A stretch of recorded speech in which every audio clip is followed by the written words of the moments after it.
안녕하십니까. 뉴시스 북한팀 박수성입니다. 이번 주 창너머 북한은 김정은 시대 북한이 보는 한국전쟁을 소개하려 합니다. 한국전쟁은 남북한 사이에 가장 첨예하게 시각이 대립되는 대표적인 역사입니다. 북한에서 한국전쟁이라는 사건은 체제를 지탱하는 데 있어 중요한 역할을 합니다. 이에 비해 우리 사회는 체제 정당성을 뒷받침하는 역사로서 한국전쟁이 더 이상 중요하게 취급되지 않는 분위기입니다. 우리 경제가 북한의 수십, 수백 배 규모로 커지면서 더 이상 체제 경쟁을 의식할 필요가 없어졌기 때문이 아닐까 싶습니다. 북한은 전쟁이 끝난 직후부터 김일성의 탁월한 지도로 세계 최강 미국을 상대로 승리했다고 대대적으로 선전해왔습니다. 당시 북한이 전쟁에서 졌다는 말은 누구도 꺼내지 못할 분위기였지요. 또 미국의 사주를 받은 한국군이 먼저 북한을 공격해 한국전쟁이 발발했고 이를 격퇴해 승리했다고 주장하고 있습니다. 이 주장이 오래전에 허구임이 증명됐지만 그런 사실은 철저하게 외면합니다. 오히려 북한 입장에 의구심을 갖는 북한 주민들이 있다면 당사자는 물론 가족까지도 목숨을 내놓을 각오를 해야 할 정도로 교조화되어 있습니다. 이에 비해 우리 사회는 한국전쟁을 바라보는 시각이 북한처럼 하나로 통일되어 있지 않습니다. 비록 역사적 사실에 입각하지 않은 잘못된 의견일지라도 그것을 표현하는 것 자체를 막지 않는 것이 우리 사회의 원칙이기 때문입니다. 권위주의 시대였던 1980년대 전반기까지는 우리도 한국전쟁에 대한 다양한 시각을 허용하지 않으려는 분위기가 없지 않았습니다. 그렇지만 1980년대 후반 민주화 분위기를 타고 진보적 소장학자들이 북침설, 남침 유도설 등 새로운 해석을 제기하기도 했습니다. 북한 주장을 추종하는 듯한 이런 견해로 논란이 벌어지기도 했지요. 그렇지만 1994년 러시아 측이 구소련의 비밀 문건 200여 건, 총 550여 쪽을 우리에게 제공하면서 한국전쟁을 둘러싼 우리 사회의 논란은 종결됐습니다. 북한, 중국, 소련이 전쟁을 일으키기로 합의하고 스탈린이 김일성에게 침략에 대한 정의의 응징으로 꾸미도록 제안했다는 사실들이 비밀 문건에서 밝혀졌기 때문입니다. 논쟁이 끝나면서 한국전쟁의 기원과 경과에 대해 우리 국민들은 차츰 관심조차 갖지 않는 분위기로 바뀌고 있습니다. 지난달 한 언론사가 실시한 여론조사에서 우리나라 10대들은 한국전쟁이 일어난 해가 1950년이라는 기본적인 사실조차 7명 중 1명만 아는 것으로 나타났습니다. 이처럼 무관심이 지나칠 정도가 되면서 터무니없는 일도 생깁니다. 얼마 전 한국전쟁의 영웅 백선엽 장군을 두고 동포를 상대로 총을 쏘아서 이긴 공로가 인정된다고 현충원에 묻히냐고 말한 한 라디오 방송 진행자가 방송에서 하차하는 일이 있었습니다. 한국전쟁이 대대적으로 준비한 북한의 남침으로 시작됐고 아무런 대비가 없던 우리 군이 한 달여 만에 낙동강까지 밀렸으며 한미연합군이 낙동강 전선에서 사투를 벌여 시간을 벌었기 때문에 인천 상륙작전이 가능했고 이를 계기로 북한군을 이 땅에서 몰아낼 수 있었다는 한국전쟁의 기본적인 사실들을 라디오 방송 진행자는 알았을까요?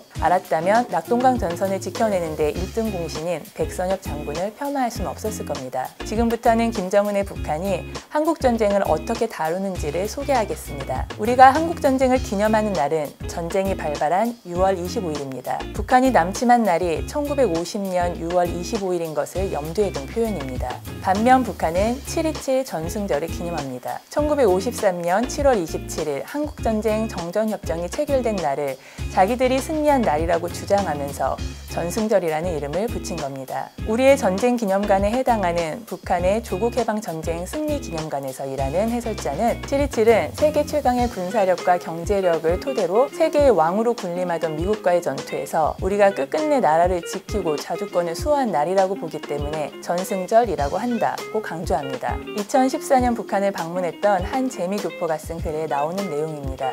그렇지만 북한군이 한반도 전체를 장악하기 직전에 한미연합군의 반격을 당해 퇴각한 끝에 압록강에 빠질 지경까지 갔다가 중공군의 도움으로 간신히 기사회생했던 전쟁 중후반기의 경과는 거의 언급하지 않습니다. 이 시기에 벌어진 일들에 대해선 미군의 폭격이 얼마나 잔혹했는지를 강조하면서 북한 주민들이 적개심을 갖도록 하는데 주로 활용하고 있습니다. 특히 김정은이 7.27 전승절을 최대한 활용하고 있습니다. 김일성, 김정일 때보다 훨씬 적극적입니다. 며칠 며칠 전 북한은 제6차 노병대회라는 걸 개최한다고 발표했습니다. 한국전쟁에 참전했던 90살 전후의 노인들을 평양으로 불러 모아 잔치를 벌이는 행사입니다. 사진을 찍고 밥도 먹고 선물을 주는 정도의 행사여서 대수롭지 않다고 생각할 수 있습니다. 그렇지만 김정은은 이 행사를 특별하게 생각합니다. 정전협정 체결 40주년이 되는 해였던 1993년에 열린 1차 노병대회를 제외하고 모두 김정은이 집권한 이후에 열렸습니다. 또 매번 북한 매체들은 대대적으로 이 행사를 널리 선전해왔습니다. 7.27 전승의 주인공들을 특별 대우하는 모습을 보여줌으로써 김정은도 김일성처럼 미국에 맞서 승승장구하는 탁월한 지도자라는 이미지를 북한 주민들에게 심어주려는 의도가 있는 것입니다.